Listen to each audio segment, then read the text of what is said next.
Okay, this is second level of the Omaha event. Very pleased to be joined by Gus Hansen. Gus, you just gone out. What happened? Well, I don't think I was fully into it in this event. We've had some big games going over at the Bellagio, and I think that was kind of on my mind. We were playing late last night, so didn't get enough sleep, so I wasn't too focused. So I was gambling early, and I mean the gamble went wrong, so that's why I'm out early. How'd you do in the cash game last night? The cash game was very good last night, but as you know, it's ups and downs, but I'll be all right.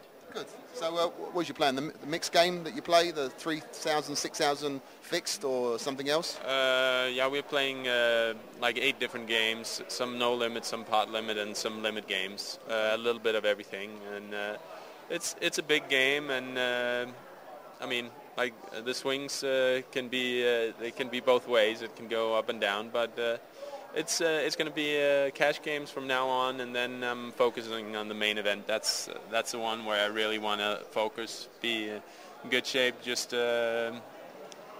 stay focused, play as good as I can, and hopefully come out on top.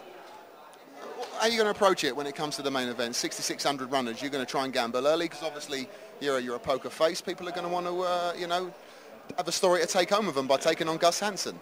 Well, I mean, I'm of course not going to say exactly how I play, but I don't know. I mean, people perceive me as pretty aggressive, which is true. So, I mean, but a good player, you have to change around, change gears. So I'm going to probably do a little bit of everything, and hopefully I get a better read on my opponents than they have on me. So that's the plan. I don't have a specific strategy that I'm going to follow 100% because it depends on the table you have. I mean, maybe I'm sitting right next to Phil Ivey, and then it's going to be a whole different ball game.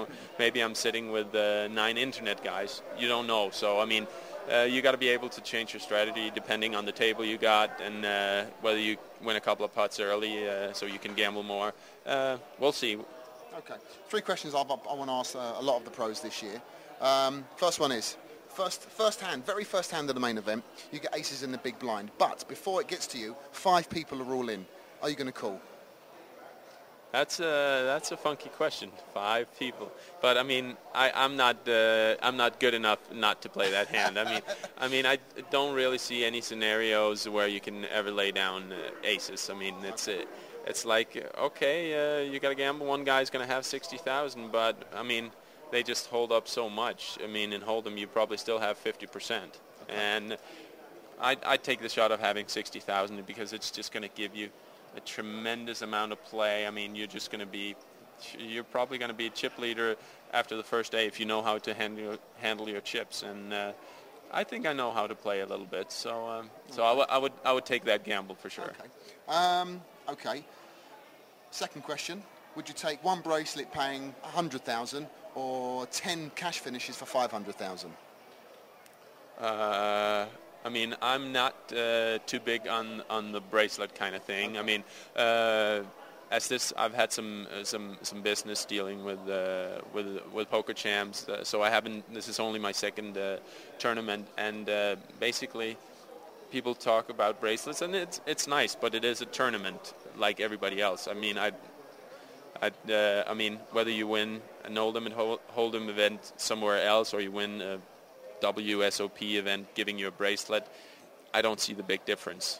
I mean, I'm not going to wear it anyway, so I mean, that's not my style. So you haven't got a shirt on, let alone a bracelet. so the bracelet is not going to mean too much to me. It's a winning of a tournament, and it doesn't really matter what kind of tournament it is. Okay. Last question: do you play for 100% of yourself, or do you go for shares and swap percentages? Well, I've actually usually I've been swapping with some good friends that I think are really good players, who are swapping like 1% for good luck, and maybe with a couple of those I usually do it. I mean, whether I have 100% of myself or 95%, it's not going to make a big difference in the end. So, and it's good for rooting purposes and this and that. So that's I'm probably going to have 95% of myself. Is probably. I take pieces of other players though.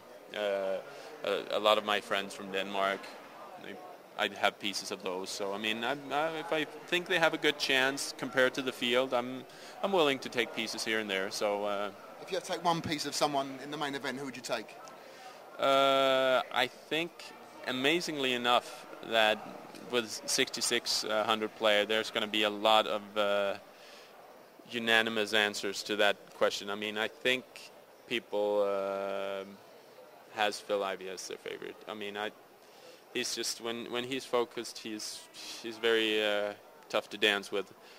He's going to be my favorite, and actually by a margin to the second guy. And then you have a group of guys, which, counting Howard Lederer, Daniel Negreanu, I would include myself in that group. But Phil Ivey is my favorite. And we're excited to be joined up with Champs this year for the main event final. We're going to provide it live to all our viewers on the internet. It's going to be excellent. I'm sure you're pleased to be joined up with Gutshot this year. Oh yeah, I'm very pleased about that. So I mean, hopefully we'll get a good show. Yeah. So don't forget, watch Gus on the final live this year on Gutshot. So Gus, thanks very much for the time, and best of luck, and go and get some sleep. Thanks a lot, man. Thank you.